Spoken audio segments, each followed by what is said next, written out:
when you have this burning ambition to accomplish something in your time here on Earth, it's just fun doing it, And I told my son that, I said, son, you don't have to be a comedian. You don't have to be rich. You don't have to be famous.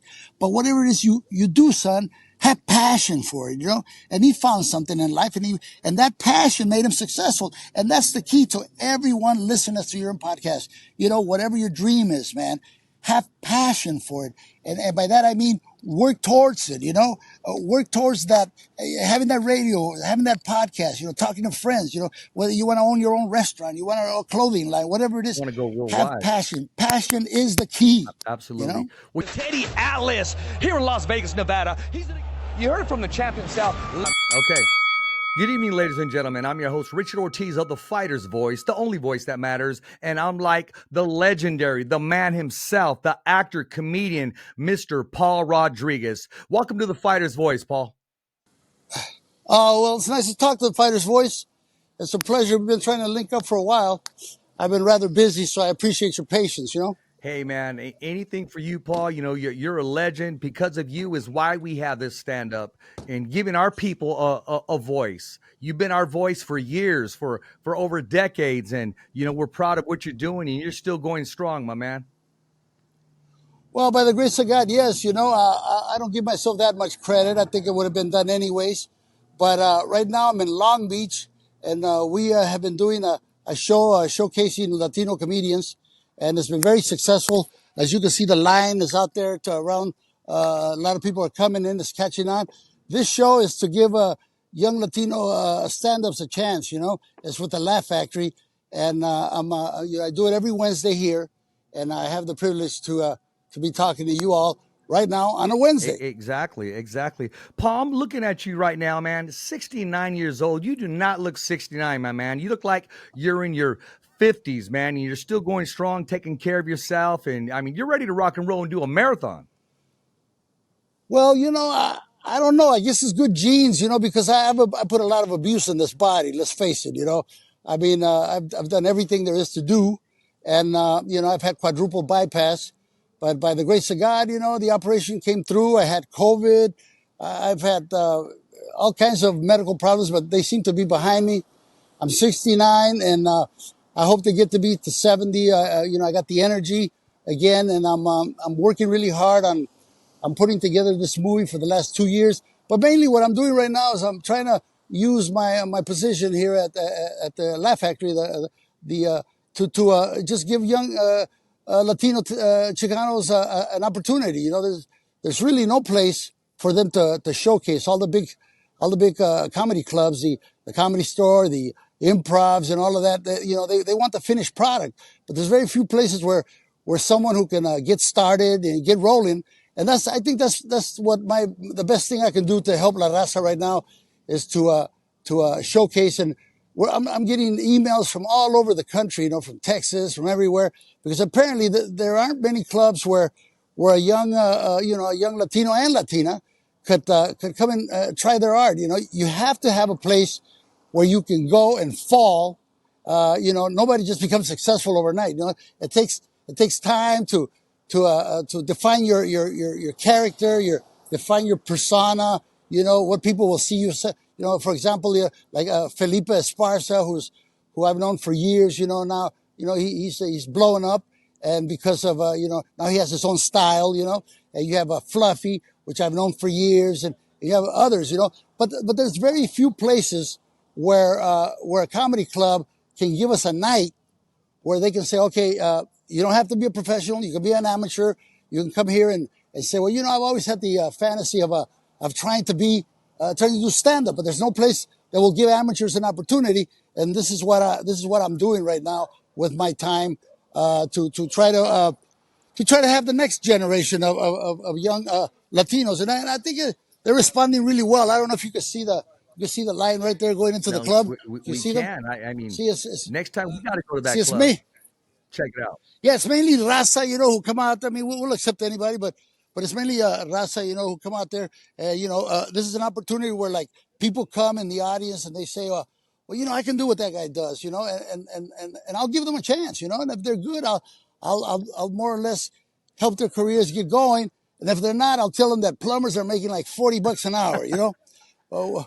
Whatever, well, you know, I'm going to be truthful to them. You know, there's no sense in wasting your time. Hey, You know, that's I what I'm agree doing. with you. You know what, Paul? Let me ask you this, and it's a deep question. Why is it there more people that look like us that are not helping us? You know, I mean, you put on TV nowadays, and the only time we see one of us is when we're playing a certain role or a character, and I don't see us in you know, on ESPN, on the main networks, and you know, the red carpet, what have you. And you're giving what's most important, Paul, and that's your time and opportunity. How come there isn't more of us stepping up? Well, you know, we're different people, man. Truly, we have to learn the lesson of what makes America America. You know, the squeaky wheel gets the grease. You know, got to learn from our African American friends. You know, they protest. They'll go right up to the studios or the heads of the studios, and they'll use the race card. They'll intimidate them, and they'll go, you know, there's not enough black people. But the truth is, that works, because if you turn on television, blacks are everywhere. They're like, you know, they're like what, 13% of the population. They're like 60% of television. I wish I could inspire Latinos. Hispanics are the largest ethnic minority in America. You know, Mexican Americans being the largest, but we do have large groups in Florida of Cubans and in the East Coast Puerto Ricans. You know, what we need to do is we need to see each other as brothers. You know, we would be very powerful because we are the largest ethnic group in America. We'd have political power. We'd have artistic power. We have all this power. But the problem is there's something about us that, you know, it's hard for us to, you know, you can't get three Latinos to agree on lunch, you know. I've always been fighting this, you know. Also, the problem is that when any one of us becomes successful, we have a tendency to block, you know. We have a tendency to say, well, you know, I'm here, the hell with everybody else, you know. In my career, I've always known that I ain't the best, and there were others that were coming, and I really get a joy in seeing other Latinos succeed. Unfortunately, that doesn't seem to be the case with my brothers who have become very successful. I'm not criticizing. I mean, they got to answer to their own thing. But I do believe that if you look at, for example, African Americans, there must be 20, 30 top comedians who are filling, they're filling stadiums. You know, you got everybody from Chris Rock to Hart to the Keenan brothers to, I mean, Eddie Murphy. There's a myriad You of got Cat talent. Williams. What other Cat Williams. What other Latinos got to realize is that you being successful should not intimidate other Latinos to be successful, you know. But it's the old crab bucket, you know. I have never practiced thinking that once I'm on top, the hell with everybody else, you know. In my later years, I'm trying to use whatever notoriety or whatever pull I have to do what I can, you know. I appeal to the George Lopez's, I appeal to the Fluffies, I appeal to them because they could do a lot, but somehow they're, you know, I don't really blame them. You know, they work very hard to get to where they're at, and now they're reaping the rewards of their hard work. But, you know, once you got a couple of $1 million, in my opinion, what more do you need? Okay, maybe you're more greedy than that, or, you know, look, man, I've never seen money the reason why I do this. I do this because this is what I do, you know. I'm not the kind of person that sits there and accuses Sony or all these other studios of why they don't have Latino movies. So what I do, like I did before, you know, when Hollywood wasn't coming to me, I did my own thing. You know, I did A Million to Juan many years ago, a little movie that has become the mainstay. And, you know, you know, when I get jobs, I do jobs, but I never blame the studios. I just believe that there's enough resources and enough intelligence that we do our own thing. Speaking of, I've been working on this movie for about 2 years. It's called the Holy Hustle, and I got my friends Esparza. I got very funny Jerry Garcia. I got Gene Pompa. I got Jay Moore, Danny Trejo, Luis Guzman. All these people to get together. We raise some money. It helps to have a rich son. And, you know, but we raised enough money, and it's cost us about $2 million. And, hopefully by Cinco de Mayo, we're going to have a debut. I leaned on my friendships, that I made over the years. You know, I got Cesar Rosas from Los Lobos doing the music. I got, you know, my son hooked me up with some rap artists, you know, Nas and, you know, people at high level. You know, I just simply went up to them and I said, hey, you know, I'm doing this little movie. Here's the script. You think we can borrow some music? And I got music from Stephanie Miller. I went to Mellow Man Ace. Mellow You know, Man. some said no, some said yes, you know, but I have never been deterred by obstacles. I'll ask you to work with me, and if you're too busy doing something else, I understand. I move along. I'll ask somebody else, but I'm really happy after almost 2 years in the middle of COVID and in the middle of my heart operation. I pray to God that He'd give me the strength to survive this, and He has, you know. And during the day, I'm at the studio editing, colorizing, talking to the lawyers, crossing the T's, dotting the I's. And at night, I'm here at the Laugh Factory, giving a stage and opportunity for Latinos. We give preference to Hispanics, but we allow our star, black, white, whatever it is. I invite my friend stars to draw people in, and they come and they show up.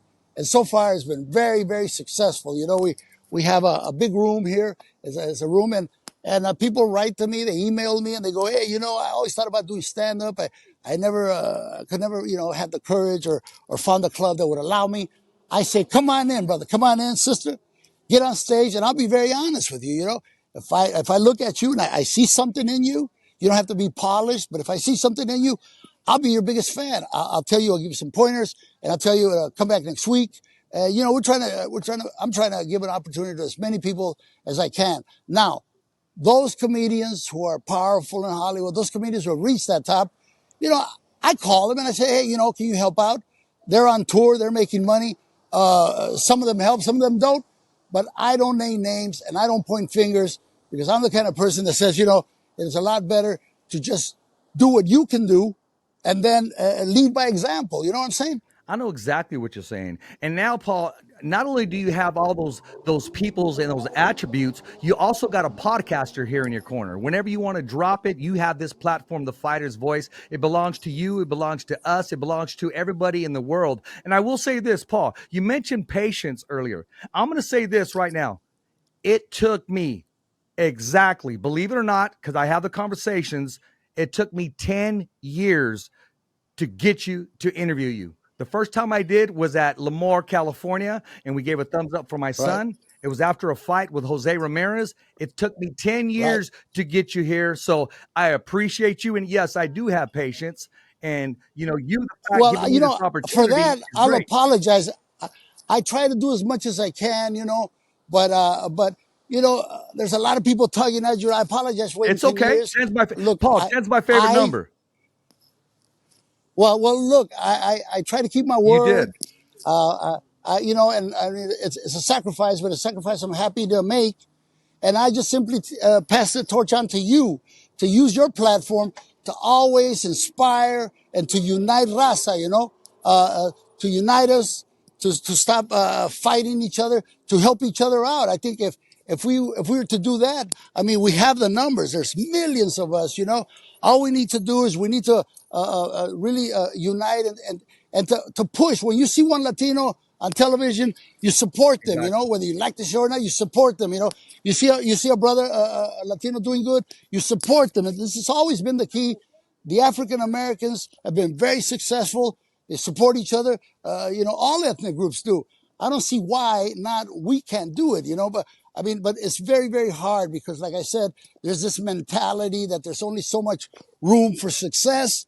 And I'm here to dispel that, you know. I mean, we have to look at each other like your podcast to me is successful. I want to support you. You know, I want to support other podcasts. I want to support do as much as I can, and not to be competitive with each other, because I truly do believe this. When one of us succeed, all of us have a shot.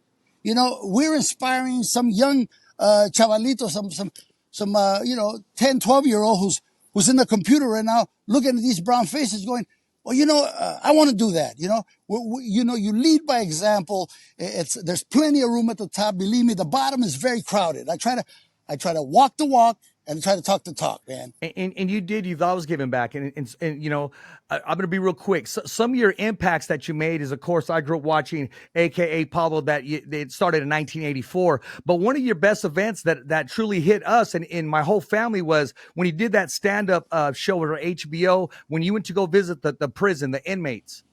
I mean, you just clicked Sure, with bro. them, and when you went in there and when you went out, the impact that you made on their lives, man, it was incredible. Well, everybody makes mistakes. I'm not there to condone whatever got them in jail. I'm totally against crime and drugs and all of that, but it exists. I'm not your judge. I'm not your jury. But if Raza is disproportionate numbers in jail, well, then, it's like Muhammad has to go to the mountain and not the other way around. I did a lot of those prison shows. A lot of those brothers have straightened out their lives, and I run into them everywhere I go. Hey, Paul, I was doing time in San Quentin. When you came and you did that show, man, it really gave me a chance to dream of changing my life. And for that, to me, that means that's like an Oscar. That's like like the biggest award you can get.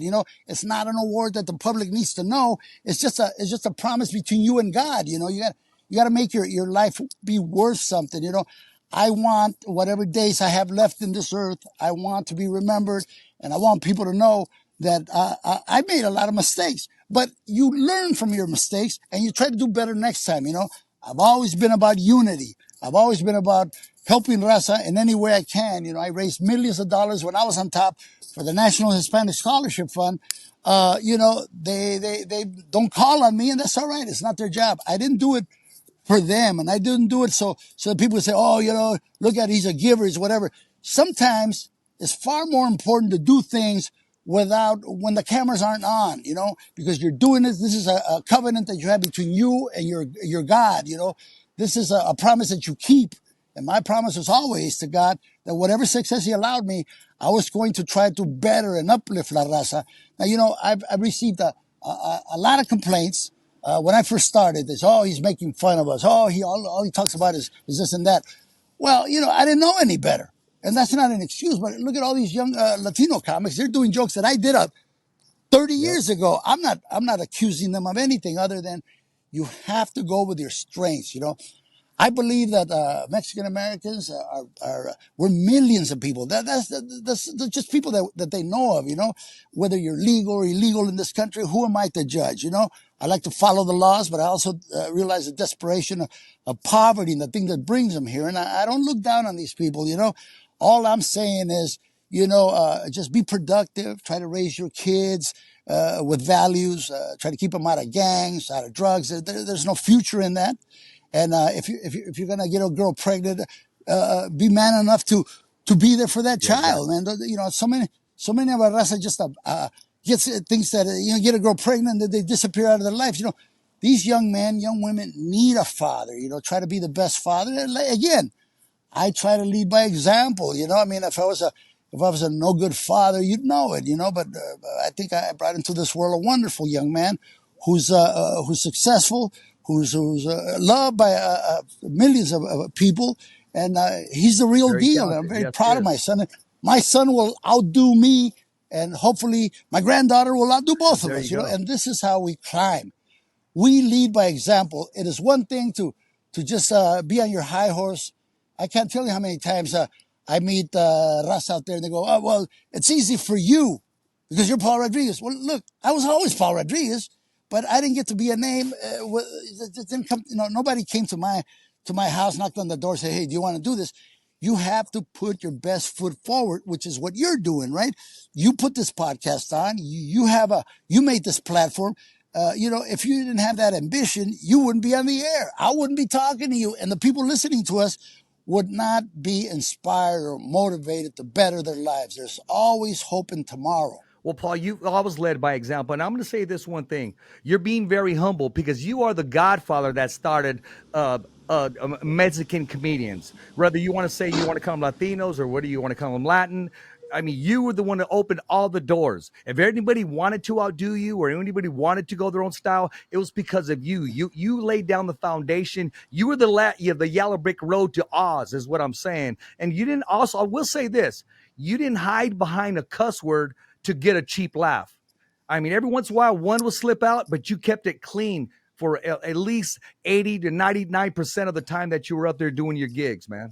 Well, the older you are, the more you learn. You know what I'm trying to tell you is I had the privilege of knowing the greats. Today, Richard Lewis died, who was a great comedian, was a great friend of mine. I'm going to his wake tomorrow. I mean, I really did know this guy. We did a couple of specials together. He was a wonderful inspiration. I'm sad to see him go, but you know, people of my age, they're going. You know, we lost Louis Anderson.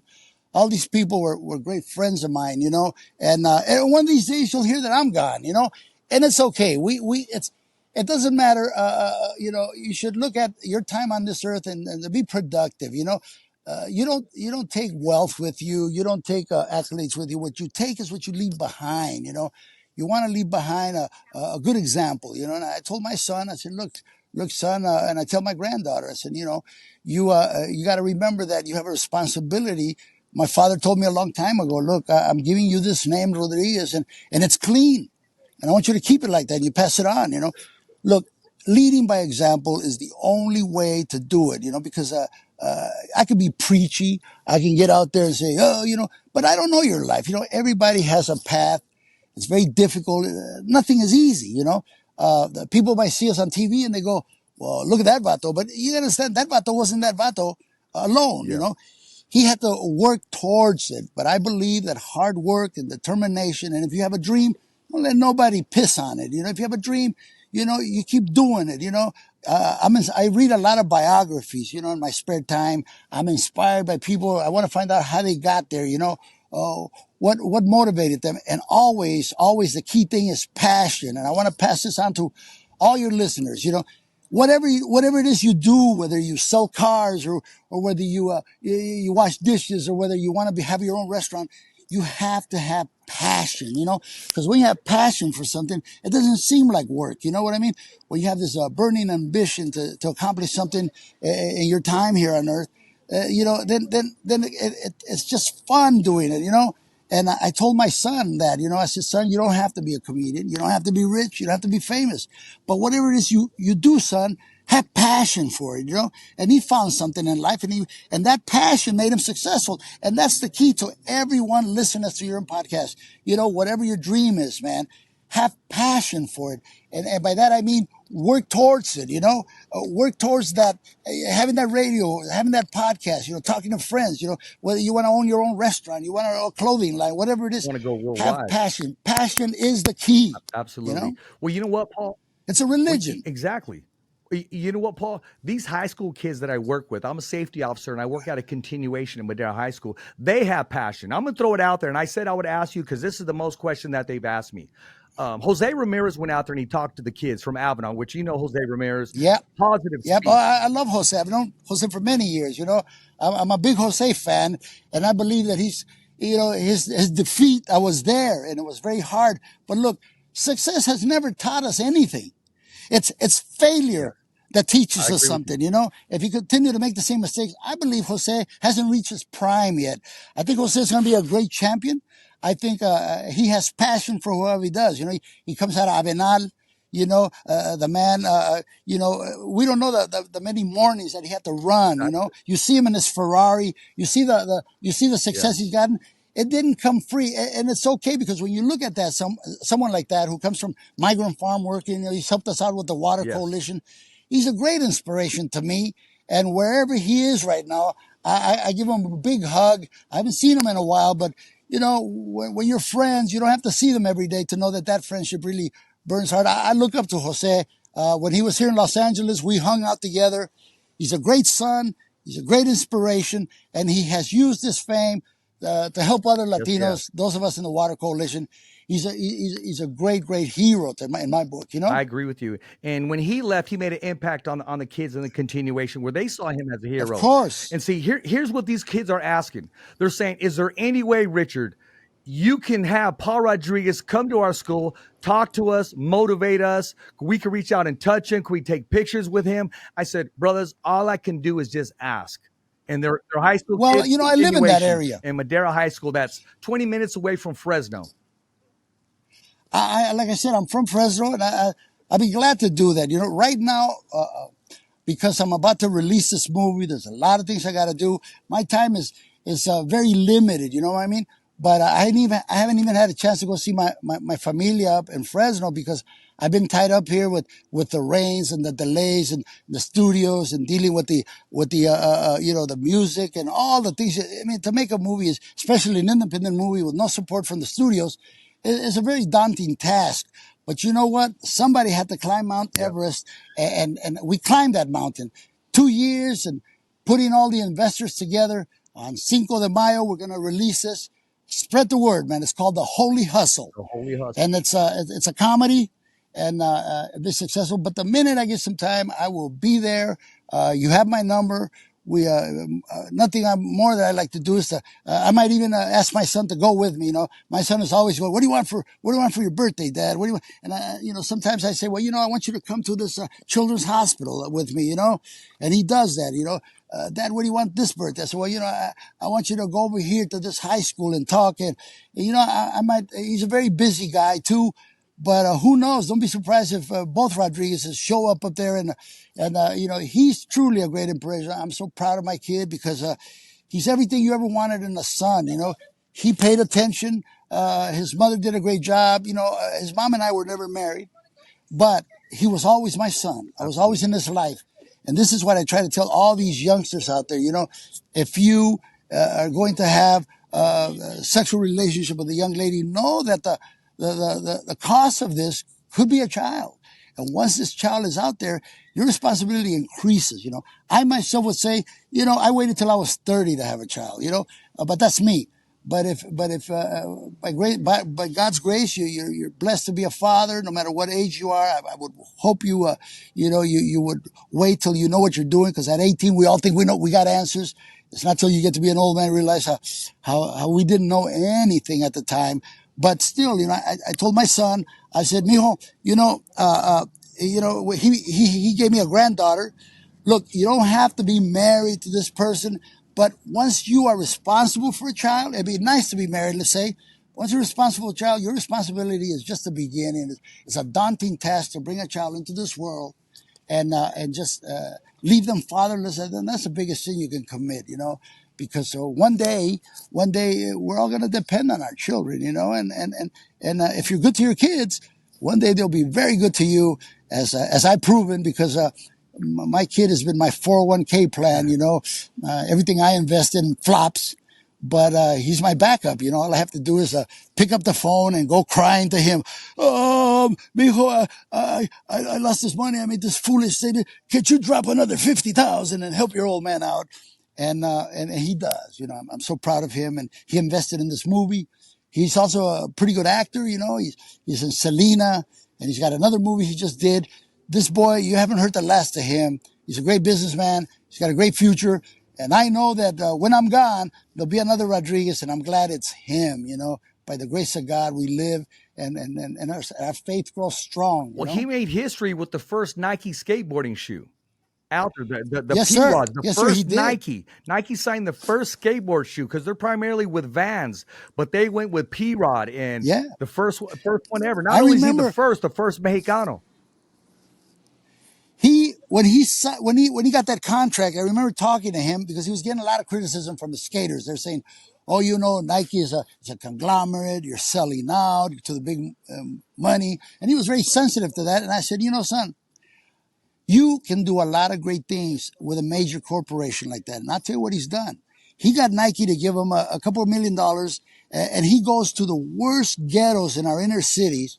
And he talks to the gangs, and he develops a truce, and he creates a skate park.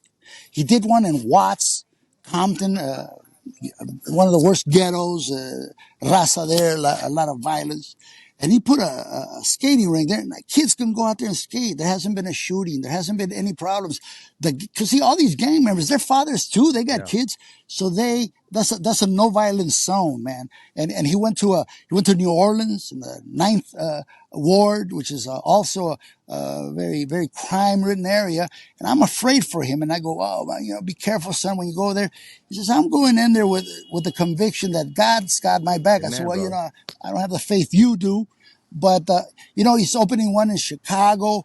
He looks for the inner cities where there's Latinos, blacks. Ironically, we are neighbors, you know, and he opens up these skate parks now. And that brings peace to that area, because that area for that skate park that he does, he talks to the gangs and they says, listen, your fathers, you know, you could be the worst criminal. You got children, you know, you're a softie when it comes to your kids. You know, I've talked to these people in prison, you know, there's no criminal I talk to that wants their kids to be criminals, you know, and that's a fact. They want their kids to succeed. And my son goes with that mission and he talks to them and he said, listen, is it possible that you can do a truce that you can keep? I'm going to build a park here, you know, $2 million from Nike. You know, it's going to be the state of the art where your kids can come and skate at night and not be worried about catching a stray bullet. Can we do that? Can we keep the peace? And so far, man, he's been so successful. And I'm so proud of him, because Los Angeles Times and these other, you know, Nike and all these other people, they see that. And you see, this is proof what one person can do. You don't have to be famous. You just have to have that passion to do something, you know, and God will reward that. Look, I wasn't the most religious man in the world, but when you come close to death, as I did 2 years ago, when I found myself totally with COVID and my heart quadruple bypass at my age, I was ready. I was ready to give up, you know. But in my pain in the hospital, I made a recommitment, redouble. I said, God, you know, you give me some more years, you know. I'm gonna try to make them useful. I'm gonna try to make them positive, you know. And He has. I'm glad to report to you that my doctor says I'm stronger than ever. I feel healthy. You know, unfortunately, I can't eat chorizo and all the Mexican food that brings joy to your life. But that's a small sacrifice, you know. Them tortillas de harina, oh man, there's something hard to give up, you know. But okay, so that's a small price to pay so that I can live long enough to see my granddaughter go to her quinceañera.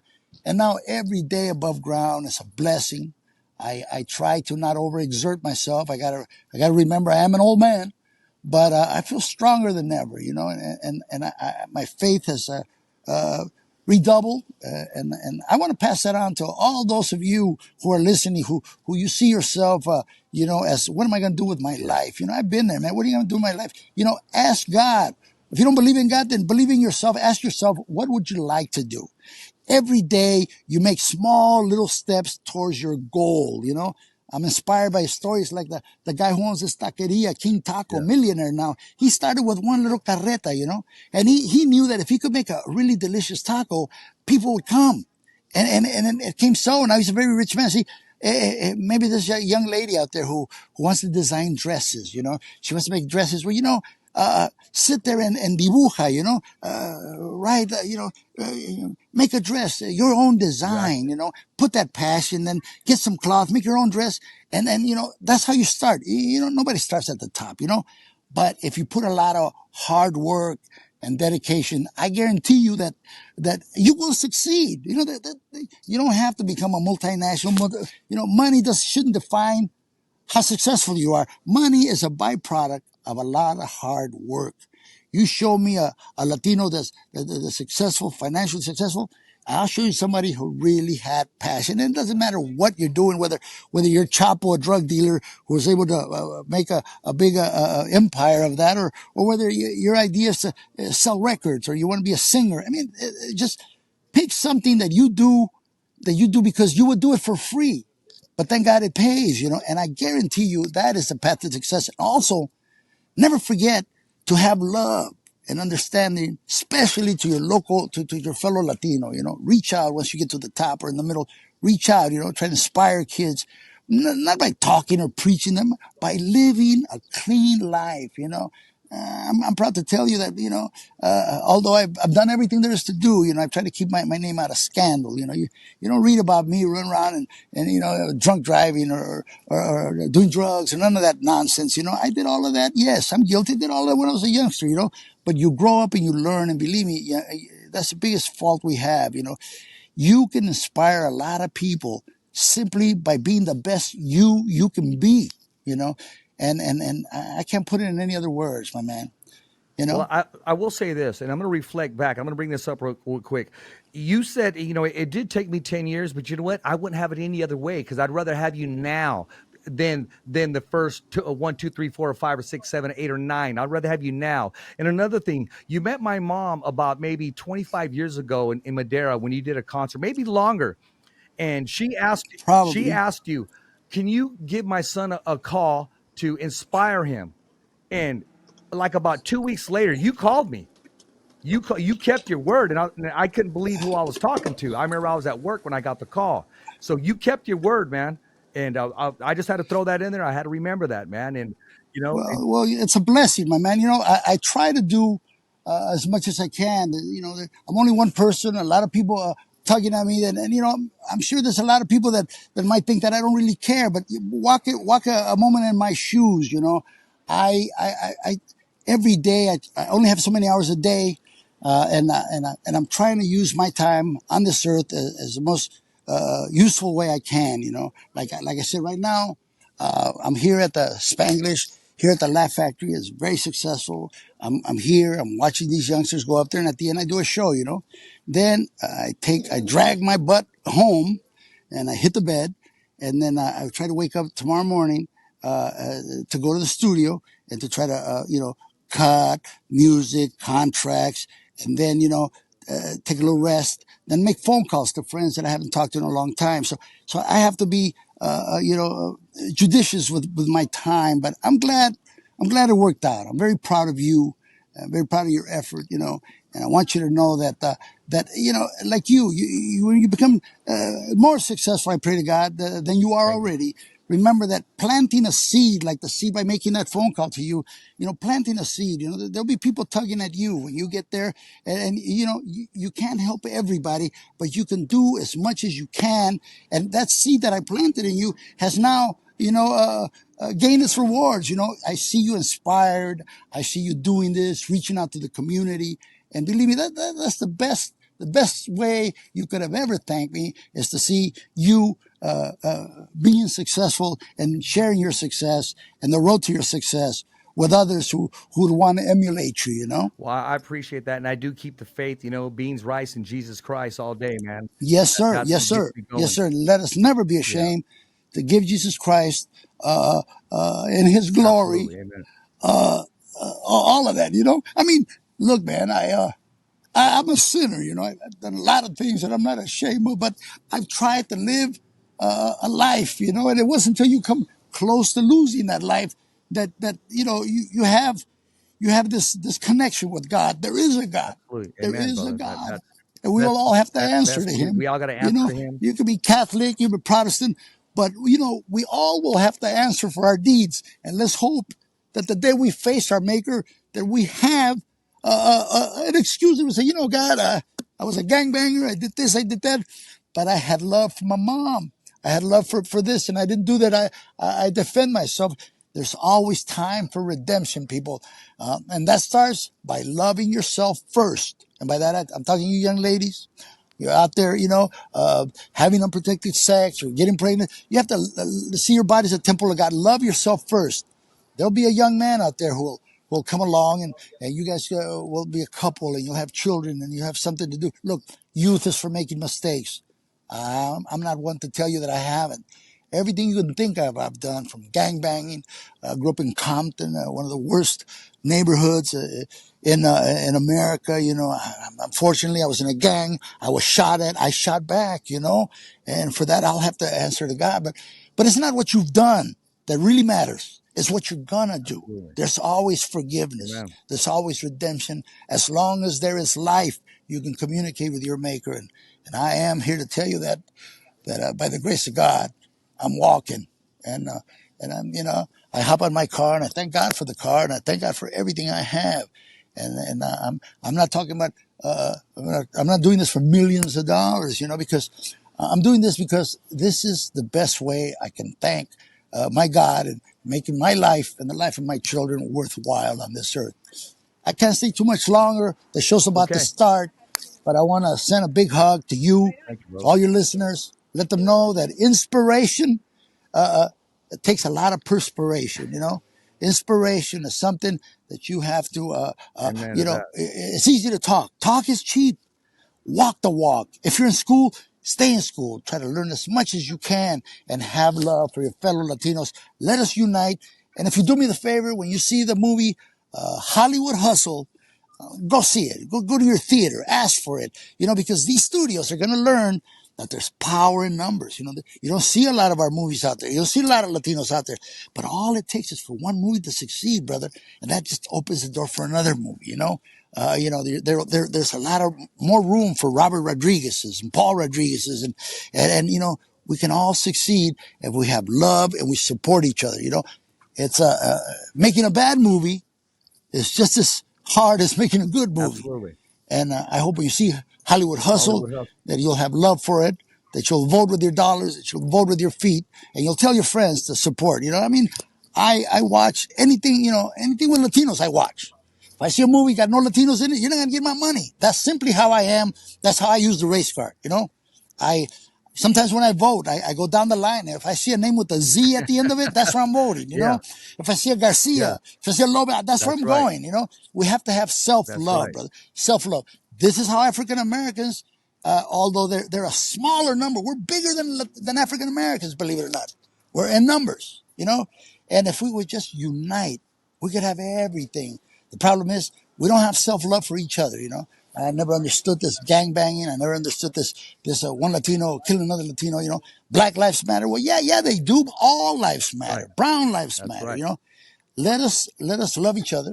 Let's support each other in whatever endeavor. And that's exactly what I'm doing here tonight. Well, we're going to support the movie. When you can, send me a flyer. I'm going to promote it on the show constantly all the time. And the next time you make a movie, if you have room for a podcaster, my man, hey, look no further, man. And we are going to promote this movie, Paul. I appreciate your time. Go kill it. Go do what you do tonight. Keep being yourself. Don't change. You've never changed. From the first time I saw you to I met you, I mean, you have opened doors. You continue to open doors, and you are the godfather of Mexican comedy. I will say that, plain and simple. There can be a lot coming to the left and to the right, but at the end of the day, who inspired them? Like, there's only one Michael Jordan, okay? And there wouldn't be a Kobe without Jordan or LeBron, and there wouldn't be a George Lopez without a Paul Rodriguez. There wouldn't be another any comedy, whether what color he is, without Paul Rodriguez, because you open the doors and you continue to knock those doors down. Well, brother, you've given too much credit. By the grace of God, I'm here. I say, let's put our differences aside, support each other, love our enemies. I have no enemies. There are people that don't like me, but I have love for them. I don't have time to worry about, as long as God loves me and I love God, everything else will fall into place. I just got to continue to do what I do.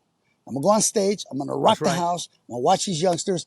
And then, buenas noches. Huh? Hey, much love to you, to your audience. Remember, Hollywood Hustle coming to you this Cinco de Mayo. Hollywood Hustle. Now, I'm going to close right now. Just do me one favor. When you close tonight over there at the show, give a thumbs up for Richie. That's my son who's in heaven. I'm your host, Rich Ortiz of The Fighter's Voice, the only voice that matters. And I want to thank Paul Rodriguez for taking the time to come on. The Fighter's Voice, the only voice that matters. And as always, it's a wrap. Thumbs up for Richie. Richie, may God have you in your loving hands. I'm sure he does. Okay, fight fans, it's not goodbye, but until next week. Remember, it's always voiceography at its finest. So on behalf of Richard Ortiz, the special guests, and all the crew, saying hasta luego, babies. And always, thanks for listening.